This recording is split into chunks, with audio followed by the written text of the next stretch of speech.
नमस्कार दोस्तों।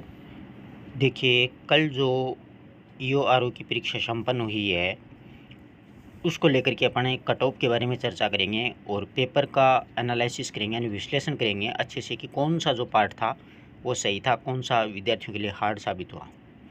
तो देखिए, राजस्व अधिकारी द्वितीय और अधिशासी अधिकारी ग्रेड चतुर्थ में परीक्षा में कुछ त्रुटियाँ, यानी 57 के प्रश्न का जो उत्तर है उसके विकल्प में मतलब थोड़ी सी गड़बड़ी, लाखेरी को लखेरी लिख दिया, ये खटीक शब्द था उसको खटीक ऐसे लिख दिया। तो ये कोई ज़्यादा त्रुटिपूर्ण बात नहीं है, ये माइनर मिस्टेक है, हो जाता है कई बार। तो इसमें देखिएगा, सिलेबस में पालिका अधिनियम की धाराओं से जुड़े हुए जो पोस्टें भी कम थी, इसलिए 50% से कम अभ्यर्थी हैं वो बैठे हैं। यानी एग्रीगेट पूरे राजस्थान में अगर आप लोग देखोगे तो 45% ही उपस्थिति हुई है। आप लोग देख सकते हो, देखिएगा आपको मैं दिखलाऊंगा किस ज़िले में कितनी उपस्थिति हुई है। अलवर ज़िले में प्रथम पारी में 53.29 और द्वितीय में 45। भरतपुर में है वो 46.41 और 41। बीकानेर में 46 और 39। हनुमानगढ़ में 53 और 47। जयपुर में 47 और 39। जोधपुर में 47 और 39। कोटा में भी 51 और 46। गंगानगर में भी 53 और 46%। यानी एग्रीगेट देखा जाए तो 50% उपस्थिति नहीं है, सिर्फ 45% अभ्यर्थी हैं वही बैठे हैं। देखो, टोंक में सबसे ज़्यादा बैठे हैं और उदयपुर में सबसे कम उपस्थिति रही है। अजमेर के 2 चरणों में 47.26 और 41। यानी एग्रीगेट अगर देखा जाए तो 45 के लमसम ही अभ्यर्थी, यानी 45% अभ्यर्थियों ने परीक्षा दी है। ठीक है, अब इसमें देखिएगा 3 पार्ट आए थे, आप सभी ने पेपर दिया है। तो इसमें राजस्थान का जो पोर्शन था वो बिल्कुल आसान था, उसमें कोई दिक्कत नहीं थी विद्यार्थियों को।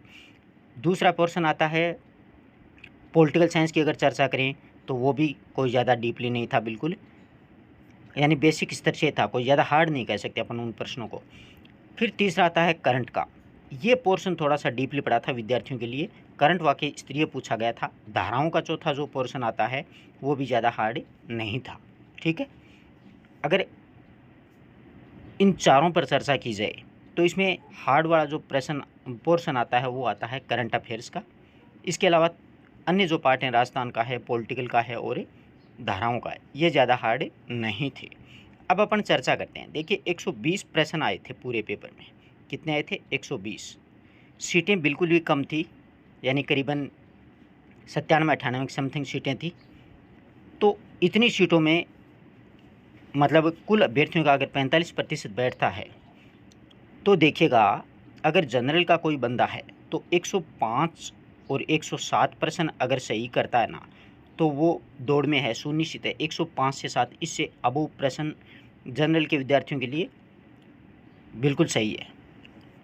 105 तक कहते हैं तो बिल्कुल आराम से सिलेक्शन की दौड़ में है जनरल का। ठीक है, अब ओबीसी और ईडब्ल्यूएस की अगर चर्चा की जाए तो 103 से 5 तक, कितने? 103 से 105 तक अगर प्रश्न ओबीसी और ईडब्ल्यूएस के विद्यार्थियों के बचते हैं तो उनका भी सिलेक्शन की दौड़ में है।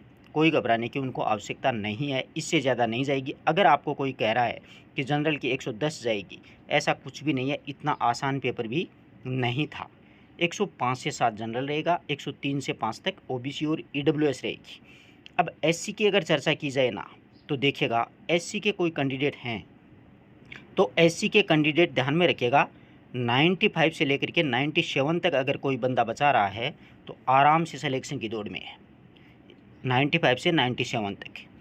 एसटी का अगर कोई विद्यार्थी है तो एसटी का विद्यार्थी ध्यान रखिएगा, 94 से लेकर के 96 तक अगर किसी बंदे के हैं तो आराम से वो सिलेक्शन की दौड़ में है।